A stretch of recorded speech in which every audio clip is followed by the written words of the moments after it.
Hey, hey, hey! It's the first ever real estate marathon. I'm your host, Jazz Tackar. All right, thank you so much for being together. I'm not sure if you've been catching the marathon. You're closing off the real story segment for anybody. There might be a lot of people who are watching and like, these two look familiar. Well, you got it right. They were on a podcast dubbed 3 Inspiring Women. There is a third partner. Shout out to Kathy. She's not joining us today, but I hope she's watching and listening. Big shout out to Kathy. But Grace, Lisa, thank you so much for doing this with me today. Yeah, thanks for keeping us the best for last, Jazz. We really Obviously, you know I got... excited for joining you today.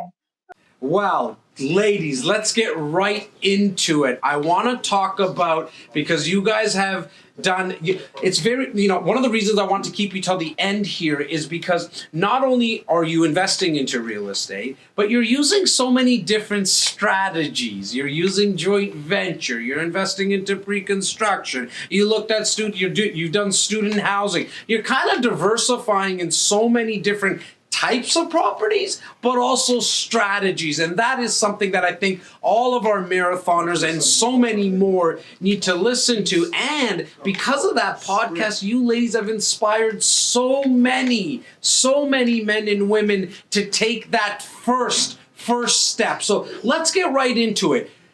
Why real estate for you two?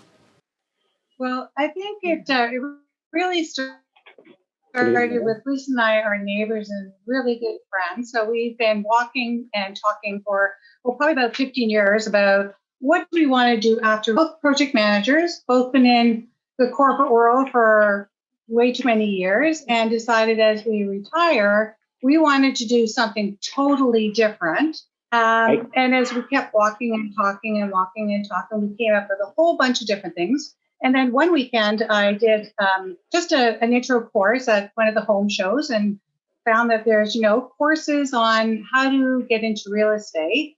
And so Lisa and I were talking about it during one of our conversations, thought this is something that we should really look at in terms of investing, educating ourselves. So, let's take these courses and make sure that we know what we're getting ourselves into before we do it.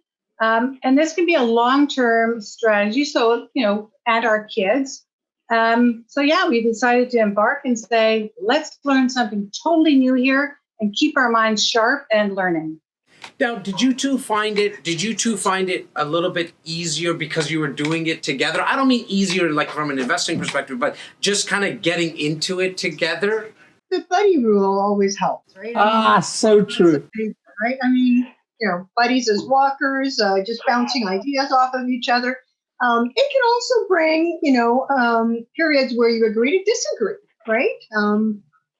But okay too, because talking it through, you end up coming out with a much stronger end solution, right? That you've both bought into. So in some ways, yes, it's been easier, but it does have some challenges. Well, there's just more cooks in the kitchen, right? And I mean that does definitely get difficult at times. But I think if you're and we're kind of speaking about joint ventures here, is that if your goals are aligned and or if you write it out at the beginning, then you're definitely going to be able to, in my opinion, get through it a little bit easier. Because if you say to each other, and I'm not sure what you guys did, and I would love for you to share, but if you put a joint venture agreement together and say, look, every 4 years we're going to have a conversation about what we're going to do in year 5. Is that how you ladies set it up?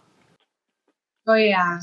No, before we even started to buy our first property together, we looked at putting a joint venture agreement together in terms of how much cash flow, what we're going to buy, what we're going to put into it, how we're going to review it, who's going to be the main point of contact, who's going to do the spreadsheets. We did everything. We took everything and tried to include everything in it. At the end of the day, we've got a lawyer to review it, and the lawyer said, I cannot charge you for doing this because you've got everything in here. All I can do is It was the project managers in you. It was the project managers in you. yeah. And just to comment on Lisa, yeah, I think by having a partner, it keeps you honest and keeps you challenged. It's like, for me, it's like going to the gym.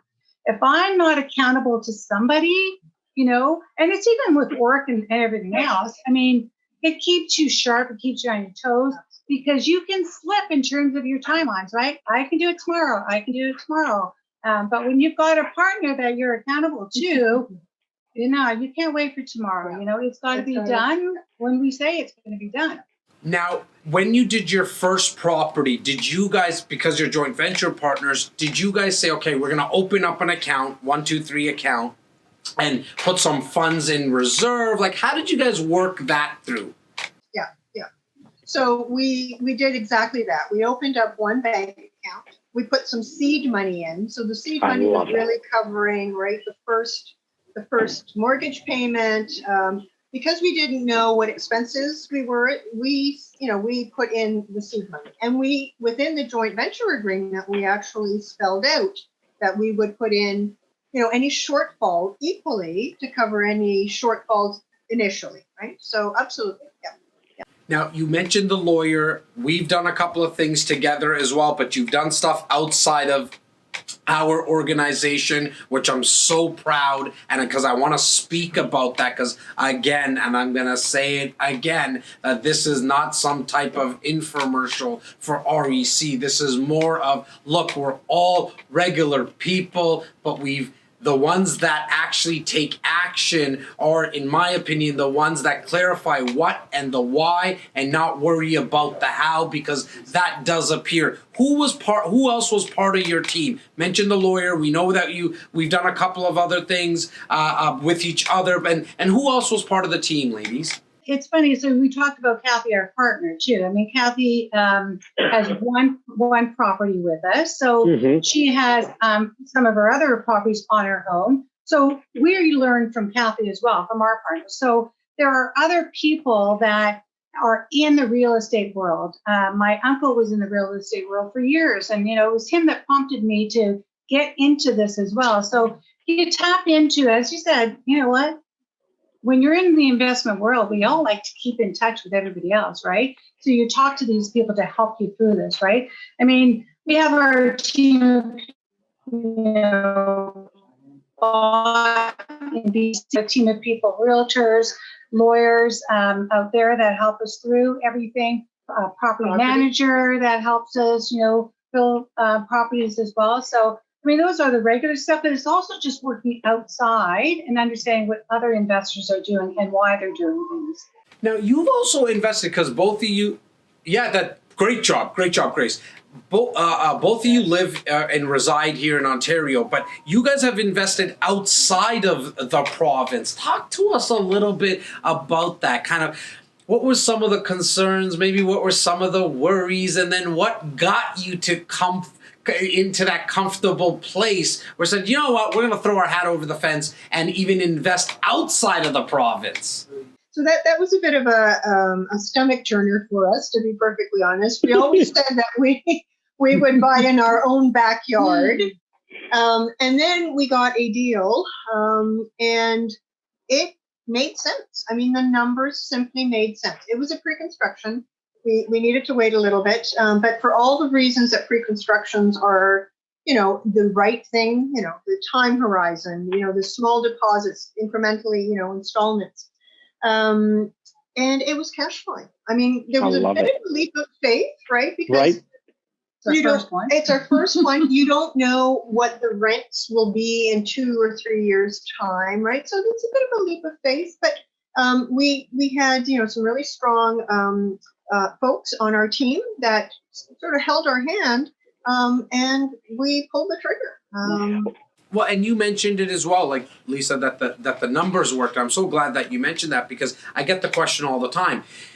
Just, should I invest if it's a 45-minute drive away from me? Should I invest in only in my city, in my own province, in my own country? My answer to that is invest where the returns are best. Like wherever the returns are good, invest. Do you want to, me personally, want to kind of keep it closer to me? Yeah, sure. I mean, theoretically, I would love to. But at the end of the day, I care where the numbers work really well, and I know there's going to be long-term growth. I'm sure that was part of your decision making. That was a very interesting night because it was our first one. I mean, Lisa and I stayed up to like 1 o'clock in the number, just doing the numbers. Like, there's cash flow, and we're like, no, but it's our first one. And then fear started setting up. Well, no, back up the fear, and it's no, the numbers are working. Yeah. It just makes sense, Less emotion and more just factual, right? Yeah. Factual. Keep the emotion out of it. We're talking investing, right? Because if we were going to live in the property, totally different set of glasses, totally different perspective. But when you're investing, you want to invest where not only the returns are the best, but where you have the emotion out of it, right? Because sometimes you might invest into a home where necessarily the rooms are not the sizes that you would want them to be, or the kitchen is not set up the way that you would want to be. But because the location is so close to transit or to jobs or to whatever else adds a lot of people to the area, then I would advise you to strongly look at that type of property, because you know that you're going to get tenants over and over and over again. We need the litmus test. Would we put our kids in it? Is it safe enough? Is it good enough for our kids? If it was good enough for our kids, we were golden, right? So that was kind of the test that we used. I've gotten to know you ladies for a very long time now, and every single time I speak to you, it always comes back to your why. Like you don't say it necessarily every single time, but I know what it is. It is to create that generational wealth. Like, correct me if I'm wrong. Like, was that the strongest why? It was like what we're gonna provide for our kids. Absolutely. But as part of that, there was even a dominoes effect to all of this as well that I didn't initially see when I first got into it. So it was to create generational wealth, but so Lisa's got 4 kids, I've got 3 kids, and 2 of my boys had just graduated, a couple of 3 years ago now when we first started. And so I started sharing everything that I've been doing with them, and they've jumped on the bandwagon. They've already bought pre-construction condos, and one of them will be closing soon, and the other one next year. And they're actually seeing the benefits of all of this, and they're like, thank you, Mom, for introducing me to it. I'm like, yes, all right, good. And I happen to know both of the boys, and one of them is coming up with the closing that we're going to be renting out the property for them. And it's just nice to see, right? Because it's something you're not going to learn that in school. They're not going to learn the questions I'm getting from one of your boys. Like, you can ask any professor, they just won't know the answer. And just earlier at dinner, we played the Scott McGilvery podcast episode, and he mentioned it as well in that episode, and he talks about it on stage all the time, that he would go to his professor in university and speak to him about mortgages, and the professor would have a blank look at his face and say, get back to the books, Scotty. And what he did is he still wanted to learn more, and that's what he did. I want both of you, please, you've done so much already for me in outside of this marathon, but now inside of this marathon, but I need to ask you for something. I need both of you to speak to the investor that is scared, fearful, not ready, don't think they're ready, don't think this can ever happen for them, that it can't be real for them. Talk to them and how we can help them and maybe inspire them to take action. It really goes back to a lot of what we've heard today and throughout our journey. It's educate yourself. Educate yourself. Keep an open mind and use a team of experts because you may not have all that information at your fingertips, but there are people that are experts and are willing to share that with you. And take the leap of faith. Again, numbers don't lie. So why would you be fearful? Just pull the trigger. I love it. Grace? And just to add to that, so fear is just false evidence appearing real, right? So put that all Okay. aside, right? There is nothing harmful that's going to happen. If you know the numbers, if you're educated, if you've got the right people around you, be positive, think positive, act positive, and positivity will come your way. If you want something badly enough or strongly enough, and you've got all the supporting stuff, it can only happen, right? It has to happen because that's the only thing you're asking for. So be positive. Like will always attract like. If you believe in it or not, it means nothing. It's like the law of gravity. It exists. Put it out. Law of attraction. You put it out there, your brain will start to find what you're looking for. I just picked up a brand new truck. I actually tinted the windows and did a little special thing with the rims, bought an extra rim package, and blacking out a certain section of it. I thought I was making it very, very custom, okay? And I never ever saw this truck before, and the way that I did it up. And within 2 days, I saw maybe 6 of the same truck. It's not that they weren't there before. It's because my brain was never looking for it. As my brain started to look for it, it started to appear. So if you believe in the law of attraction or not, it means nothing. It is. And it exists. Start putting the questions out there. Long before Google, we have something in our brain. It's called the RAS, the reticular activator system. Once it gets turned on, it starts to look for what the questions that you're putting out there. And so I love the fact that you went down the positivity route. I love the fact that you mentioned, Lisa, making sure that you pull the trigger, that ready, fire, aim in both of you. We had a question that came up that I actually wanted to pose to you guys, is that how did you go about building the team? So I think initially it was going through and getting educated. So we took courses through Keyspire to get educated, okay? And we spent the money to educate ourselves. We said, you know what? This is important enough for us that, we'll spend the money on our children to get them educated, that this is something we want to do. We're going to spend the money on ourselves to get educated, okay? Nothing near what we spent on our children to get educated by no means, but it was important to us. And so we're important too, right? So once you start getting educated, you surround yourself by like minds, okay? Positive attraction, like minds. You start talking to people like yourself, Jazz, like Simeon, like Laura, and you start networking and you start building your team. And you don't stop there. You keep talking. You keep reaching out to people. You ask, do they know somebody that knows somebody that does something else? You go to seminars. You go to, outings that are specific for real estate so that you can start networking. It's all about your networking and keeping in touch with other people, right, Lisa? So true. Like minds again. It's the positivity. You've got to surround yourself by like minds.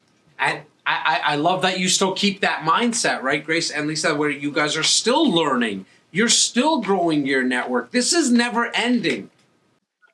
I actually told my son yesterday that I don't know enough yet. I said, I'm just scratching the surface, buddy. Don't ask me a lot of questions because I'm not sure I have all the answers for you because I'm still learning, right?